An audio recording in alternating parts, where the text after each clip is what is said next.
سلامن ጸጋን ካብ እግዚአብሔር አቦናን ካብ ጌታናን መድኃኒናን ኢየሱስ ክርስቶስን ምሳኻትኩም ምስቶም እቲ ምስከደ ዘይምለስ ወርቅን አልማዝን እኳ ንዋግኡ ዘይትመን ዝኸበረ ግዚኹም ሂብኩም ነዚ ብዋንጋድ ዋንሳን ዝመሓላለፍ መደብ ንትከታተሉን ዘለኹም ዘበልኩም ኣብ ርሑቕን ኣብ ቀረባን ዘለኹም ኩልኹም ይኹን ከመይ ቀኒኹም ለይ ብሩኻት ፍቕራት ሓዋተይ ኣነ ብምሕረት ኣምላኽ ሰላም ቀኒልኩም ኣለኹ ክብሪ ንስም ይኹን ኣብዚ ሓለፈ እዋን ንኣመፃፅኣ ኣማዕባብላ ምብዓል ልደት ክርስቶስ ከመይ ገይሩ ከም ዝጀመረ ብኸመይ ከም ዝመፀ ሓፂር ታሪኻዊ ዳህሳስን ከምኡ ከዓ ክርስቶስ እተወልደላ ወርሒ ወይ መዓልቲ መጽሐፍ ቅዱስ ዘረጋግፀልና ስለ ዘይኮነ እናተባሃለ ክግበር ዝፀንሐ ወይ ዝግበር ዘሎ መጽሐፍ ቅዱስ መረጋገፂ ከም ዘሎና ዘንፀባርቕ ወይ ዘርኢ መጽሐፍ ቅዱሳዊ ዳህሳስ ኣቕሪብና ምንባርና ዝዝከር እዩ እሞ ብኡ ዓጊብኩምን ተረዲእኩምን ክኸውን ከዓ ብጎይታ ተስፋ ገብር ከምቲ ዝበልክዎ ሎሚ መቐፀልታ ናቱ ማለት ደሃን እሞ እንታይ ኣለዎ ታሕሳስ 25 እንተብዓልናዮ እናተባሃለ ንዕኡ ንምፅናዕ ዝቐርቡ ጥቕስታት እንታይ ከም ዝመስሉን ሓሳቦምን ምዝ ንሕና ንብሎ ዘለና ይኸዱ እዮም ኣይከዱን ዝድህስስ መደብ ከዓ ሕጂ ብጎይታ ሒዘልኩም ቀሪብ ኣለኹ ድሕሪ ዝሓፃር መሳገሪት ሙዚቃ ከቕርበልኩም እየ ምሳይ ፅንሑ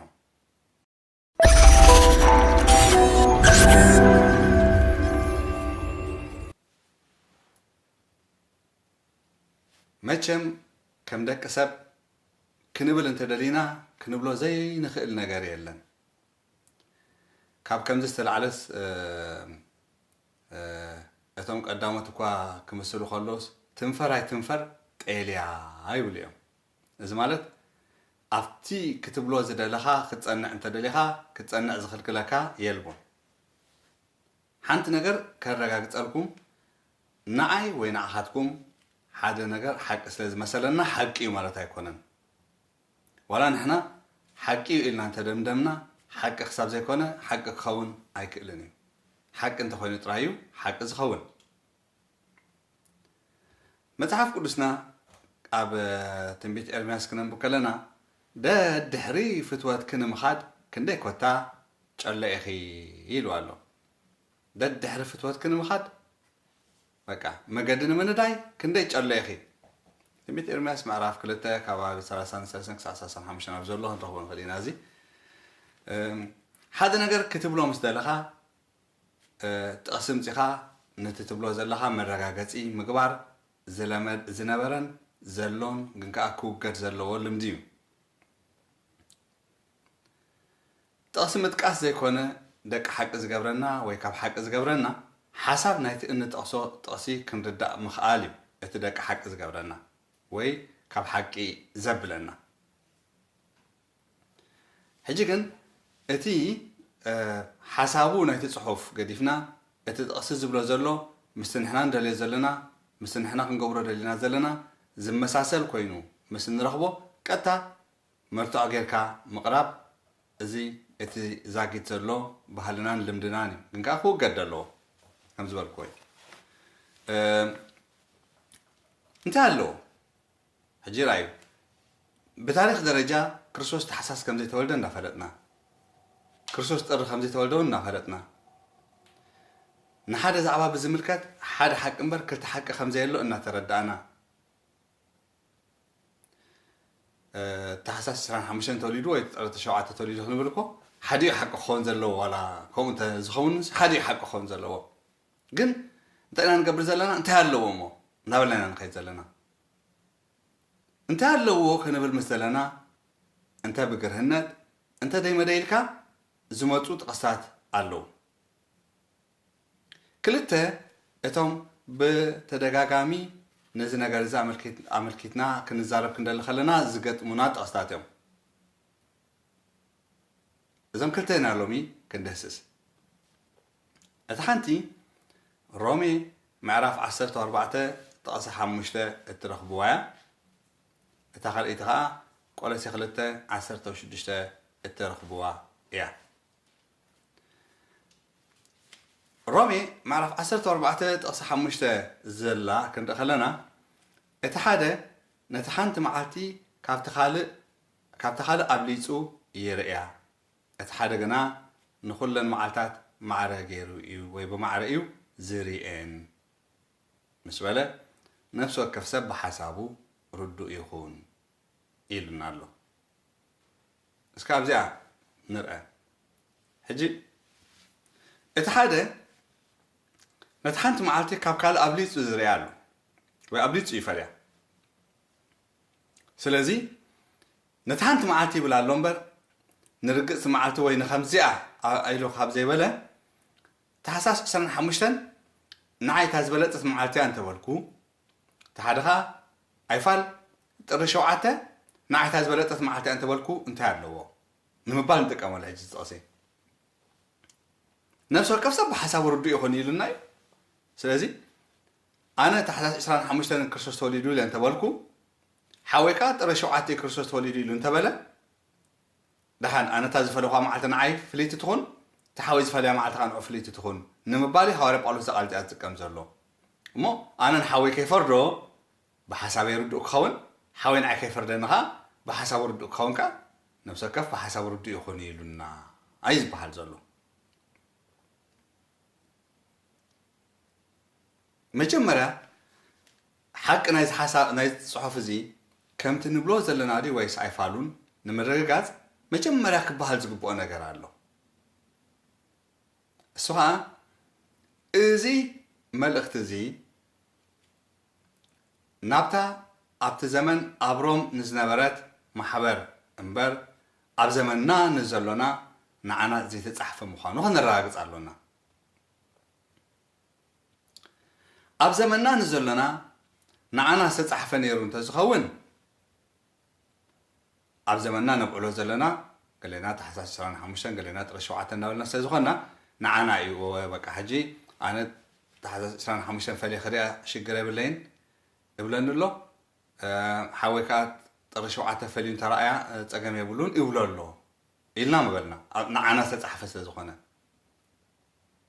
جن إنزي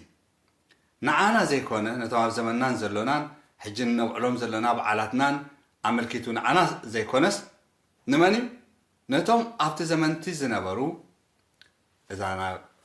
أنا بصبرو ميسا صحفتنا أبنت نتوم نتابروم زنبرات محبر استتصحفه إيو أبروم نزنبرات محبر استتصحفه أنت دأخوينو أبروم زنبرات محبر انتاي تمثل نيرا زبل كنوسد كدلين ناي أبروم زنبرات محبر انتاي تمثل نيرا أبروم زنبرات محبر كاب ملئتي إتا ملئتي كم إن جنزبوا وي ملئتي إتا ملئتي كنستنتن كلنا زهبنا سئلي إتا أبروم زنبرات محبر كاب أيهود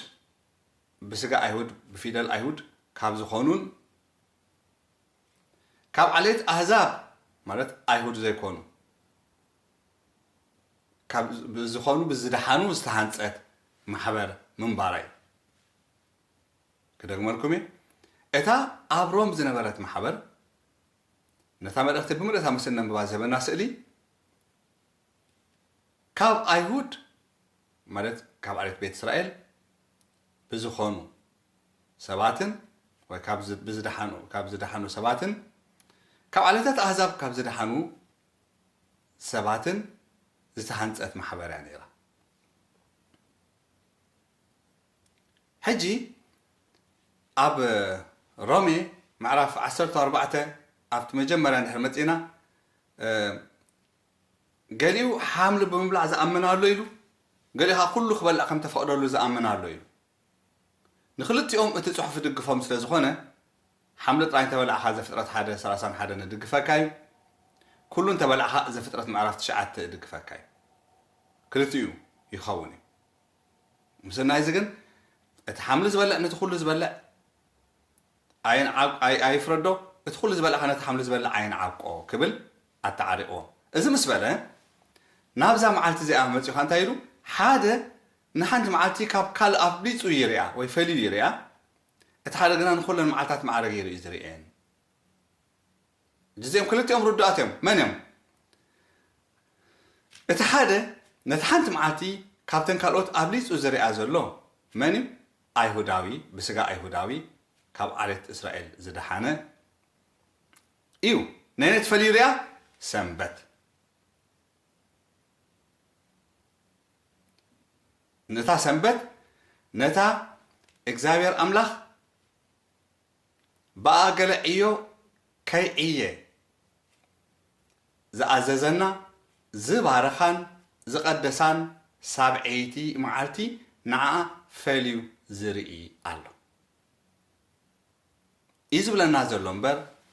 نزخونت معالتي فلي خان ترأخايا نسا تخون لك مالتو أيكونا نفسه كف معالتي مستاريخاو فتساميو زلومو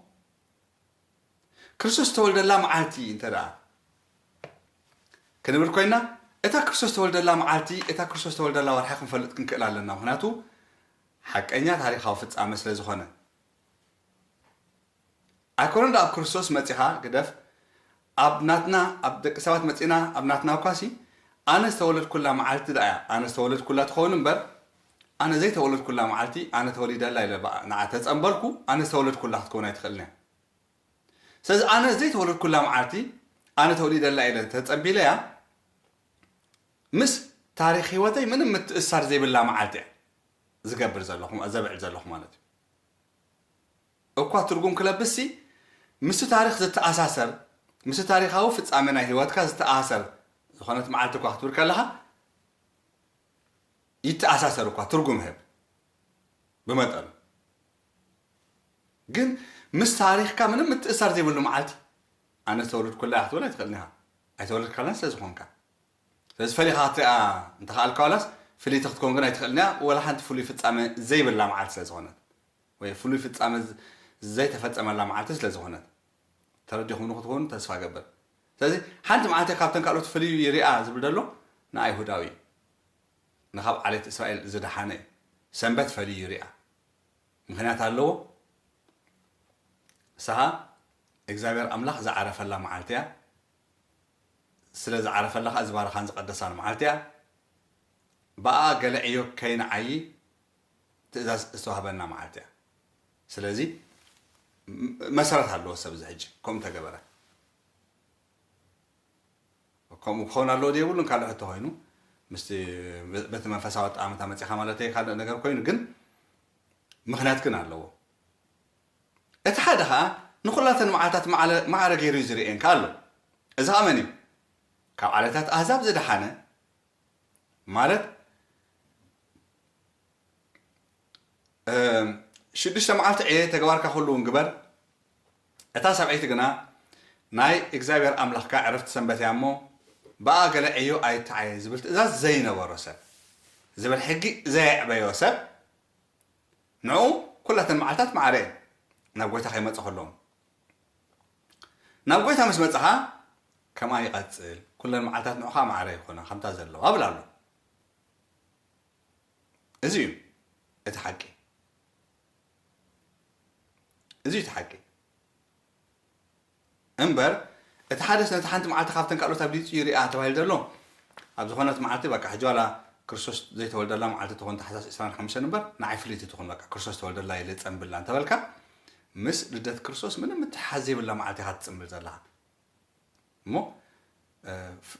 فلي خاطر أنا بمتاعهم بمتاعها فلي خاطر أنا تاي ما فلي اللواء لازم سنة تخيلني عليهما إذا أيهودا وجن فاليو زريعة معلتي انت هلوتو هو إجزاير أملاخ زأززو معلتي سازي نتا إجزاير أملاخو زأززو معلتي نعا فاليو كريئة مخنيات هلو بتخكل إتا إجزاير زأززو معلتي فاليو الأسلة زلو مالت تاشعيت معلتي إتخوالتات أحزاب زدحانها نوعها كل المعلتات معرين نيجركم هلو مخنياتو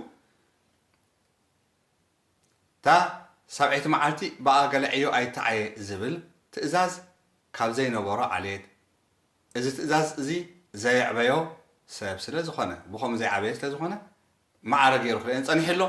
ኣብ ጎይታ ምስ መፀወን ማዕረ ገይሩ ይአና ኣሎ እዚ እቲ ሓቂ ስለዚ ሪኢኹም ናብ መን ዝተፃሓፈ እዩ ኢልካ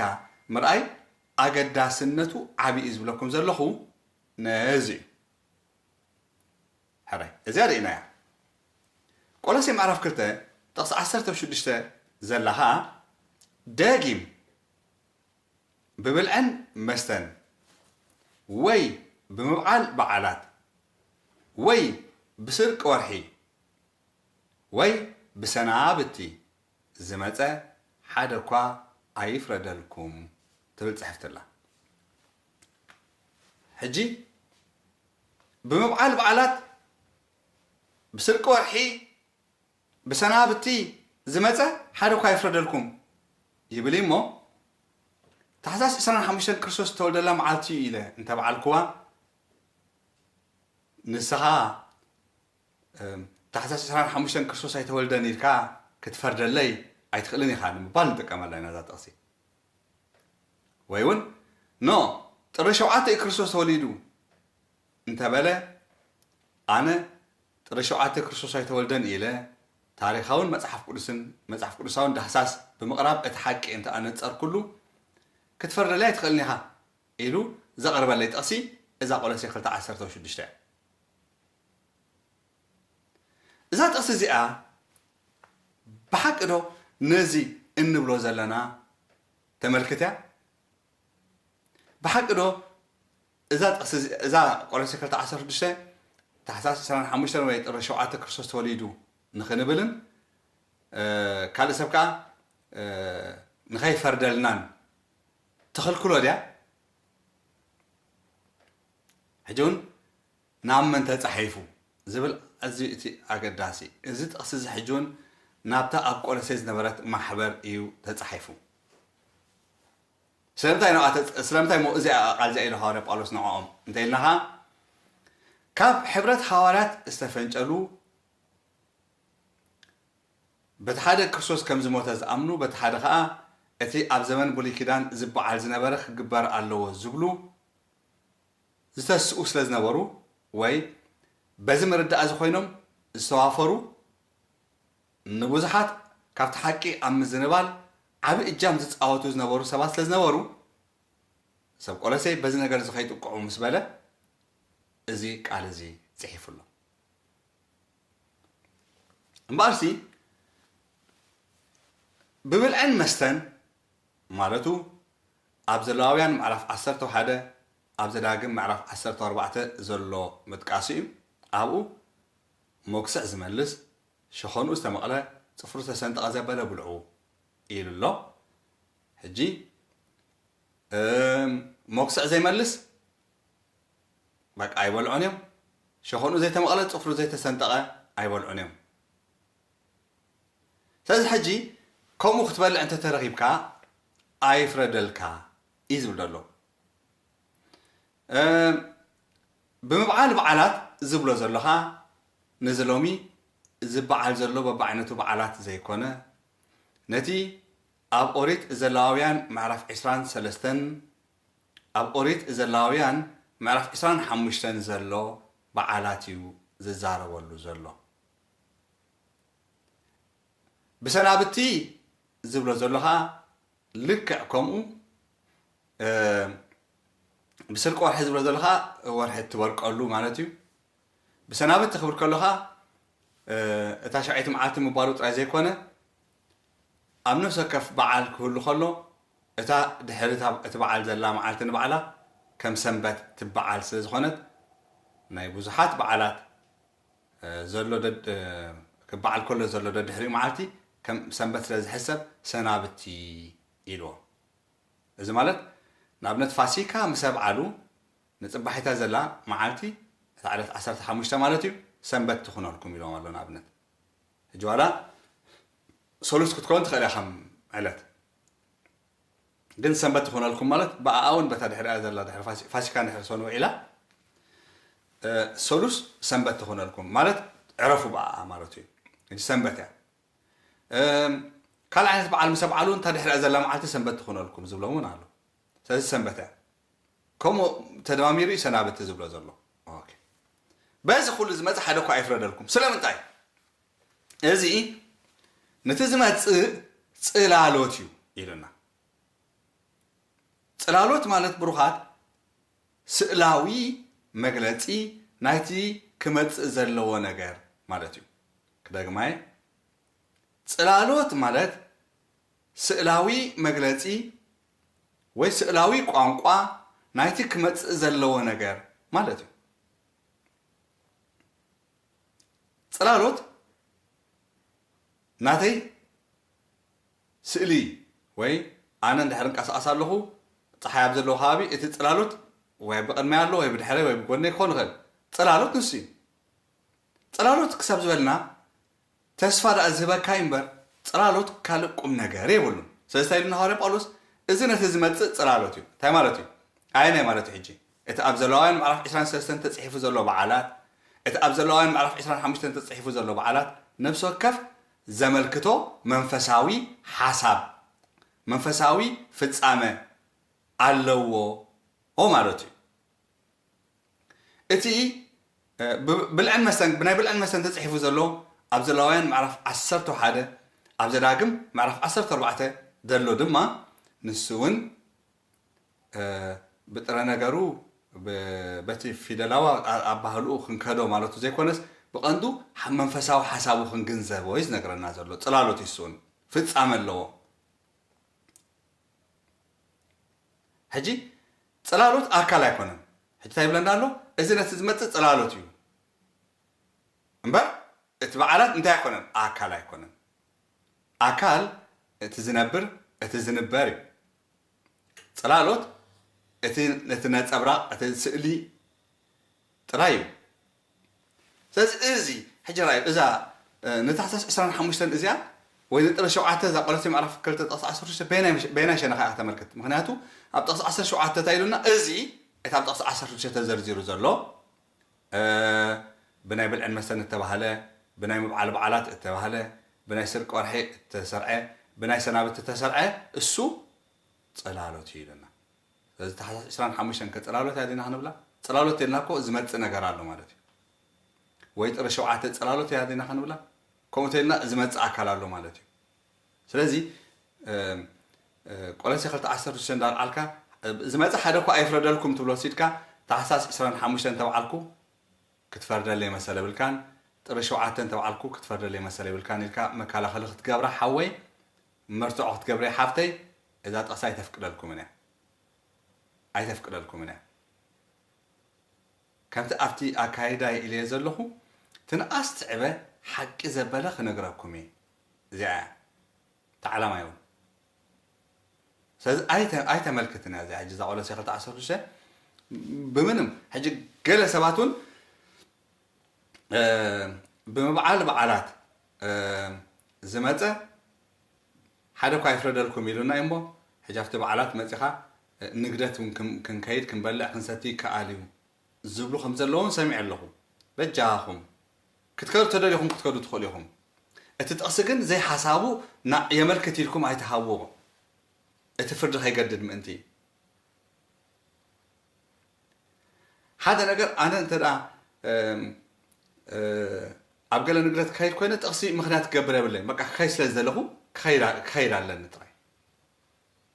እቲ ጥቕሲ ግን ዘመልክቶስ ክንፈልጥ ክንክእል ኣለና ስለዚ ብምብዓል በዓላት ዝመጽእ ሓደ እኳ ኣይፍረደልኩም ኢሉና እሞ ስለዚ ኣብ ንግደት ክንከይድ ንኽእል ኢና ኣብ ዝክር ክንከይድ ንኽእል ኢና ኣብ ገለ ክንከይድ ንኽእል ኢና ብጥቕሲ መሰረት ዘይኮነስ ክትከይድ እኽእል ኢልካ ክትከይድ ትኽእል ሓደራኹም ስለዚ ንዕኡ ናይመልክትን እዩ በዛ ኣጋጣሚ ነቲ ኣብ ንግደታት ዝበዓሉን ንዕኡ እንተኸድኩ ኣይትፍረደለይ ንምባል እዚኣ ጥቕሲ እዚኣ ከም መርትዖ ክትጥቀሙላ ኣይትኽእሉን ኢኹም ኢለ ቅድሚ ኣምላኽ ምስክረልኩም ኣለኹ ሎም እውን ምክንያቱ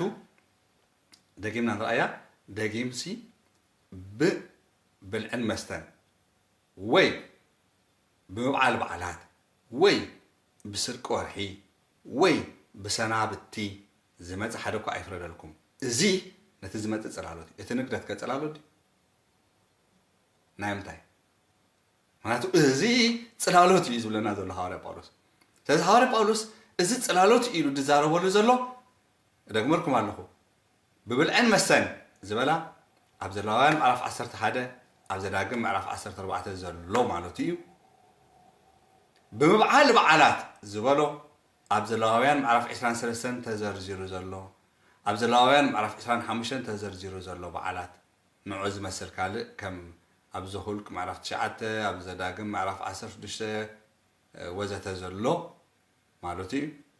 بسرق ورحي مالت ورحي توصلو ذا سرق تبل مسراق كاب زبل توصل سرق مالت سرقيتي قطفت لبنت كيمسلكم دما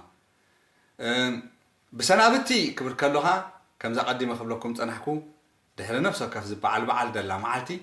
كم سنبت تعرف باون قلعيو اي تعايز بتازاز سلازنبره نوعي سنابت زبلو زلو بجاكاتا شعيت معلت مالت امو زمت حدا كو يفردلكم ازي كل زي صلالوتي يزبدالو سلازي مزخون يكون نحنا نبعلو زلنا لدت لنا نبعلو زلنا او نقدت لنا نبعلو زلنا ولا حدا متأثر كم زي يقولوا لومي عب قدمي هياو املاخن عب قدمتي كجلص انصبه زلنا نحات انن نموتانن هياوانن كفرد زلوا كريستوس يسوسن عب قدمتهم نحلوانا زقومو قدسات ملائكتن عب قدم حلناخومن امسكرالكم ኣለኹ ቆይታ ብረኸብልኩም ተረዲእኩም ክኸውን ተስፋ እገብር ሕጆን መስዚ ዝተኣሳሰር ብኻልእ ተመሳሳሊ ኣርእስቲ ክሳብ ዝመጻኩም ክሳብ ዝምለሰኩም ሰላም ንዓኹም ቆይታ ይባርኽ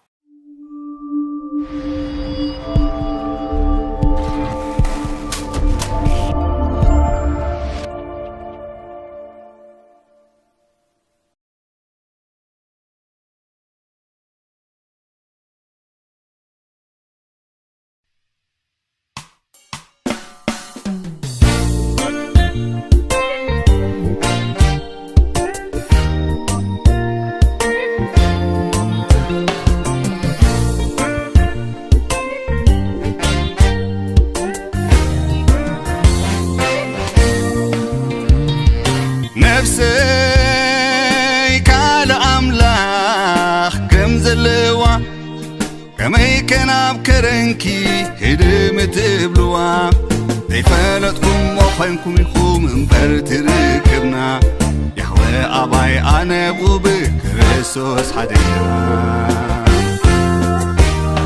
نفسي كالأملاخ كم زلوا كمي كان بكرنكي هدم تبلوا ديفالتكم وخينكم يخوم انبرت ركبنا يحوى أباي أنا بوبك كريستوس حدينا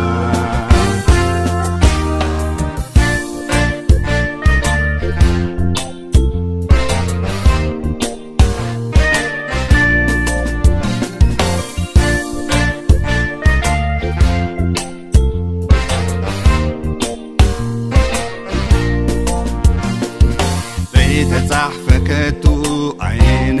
بن تخوف زيت رقمهم عيهبن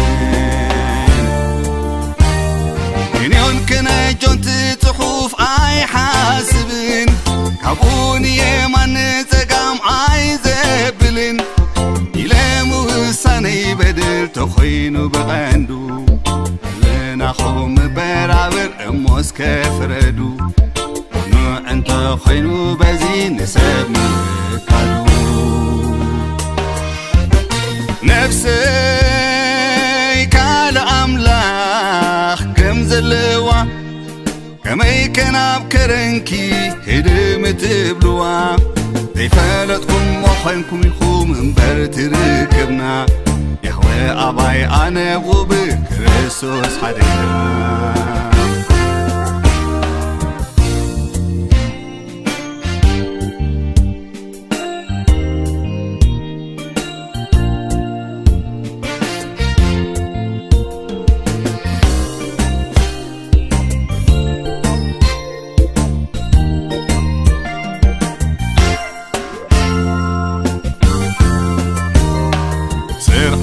نتبتات عيسابلن نبت በዓይነቶም ሕታማት ኣይቕልብን ንሓቂ ሓሰው መሰው ምባሉ ኣብ ቋንቋ ድሕሪ መንፈስ ቅዱስ ምውራድ የብሉን ታቋ ኢለ ኣብ መንፈስ ቅዱስ ምልኣት ምውካለይ ናይ መለክዒው በደል ተቆጢሩለይ ፍርሃት ኣምላኽ ንዘለዎም ብገድፎ ነገረ ነፍሰይ ካልእ ኣምላኽ ከም ዘለዋ ከመይ ከናብ ከረንኪ ህድም ትብልዋ ዘይፈለጥኩም ሞኾንኩም ኢልኩም እምበር ትርክብና ያህወ ኣባይ ኣነ ብክርስቶስ ሓደና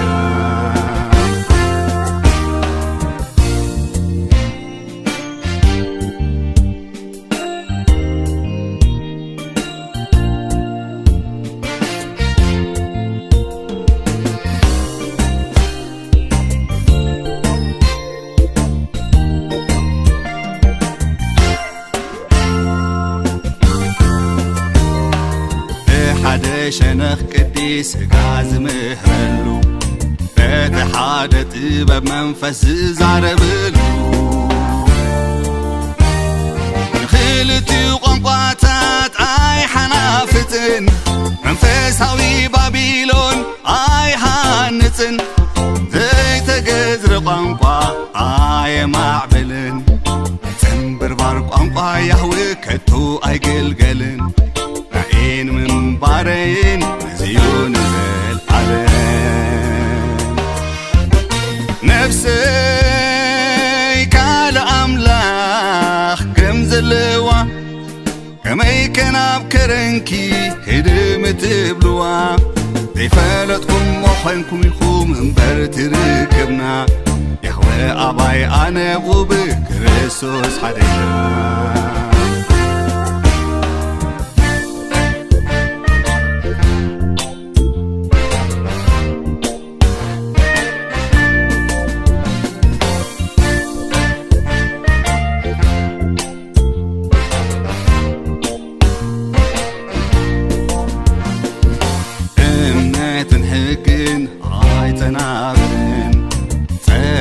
ግብርን ውን ኣይሓዋውስንን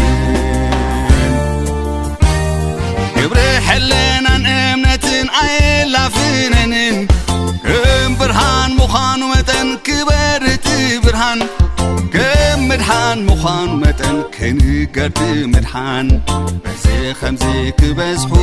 ናቶም ሕያዋን ሩ ክሪኡ ንኣምላኽ ሕያዋን ነፍሰይ ካልእ ኣምላኽ ከም ዘለዋ ከመይ ከናብ ከረንኪ ህድም ትብልዋ ዘይፈለጥኩም ሞኾንኩም ኢልኩም እምበር ትርክብና ያህወ ኣባይ ኣነ ብክርስቶስ ሓደና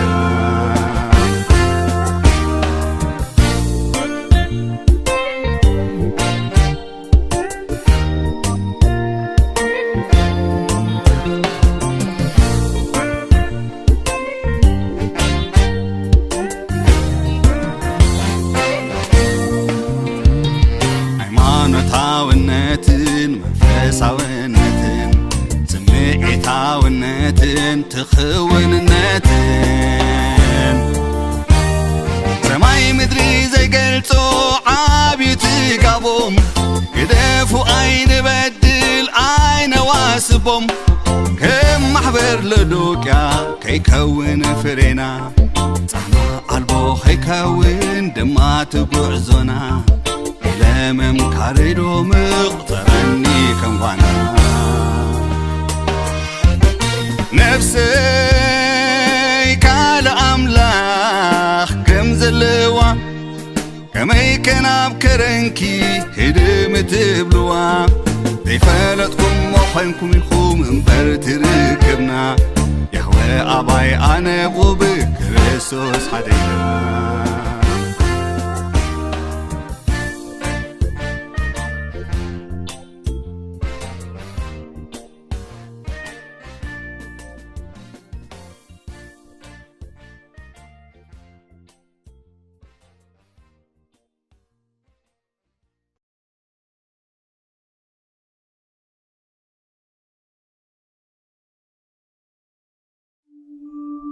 እዩ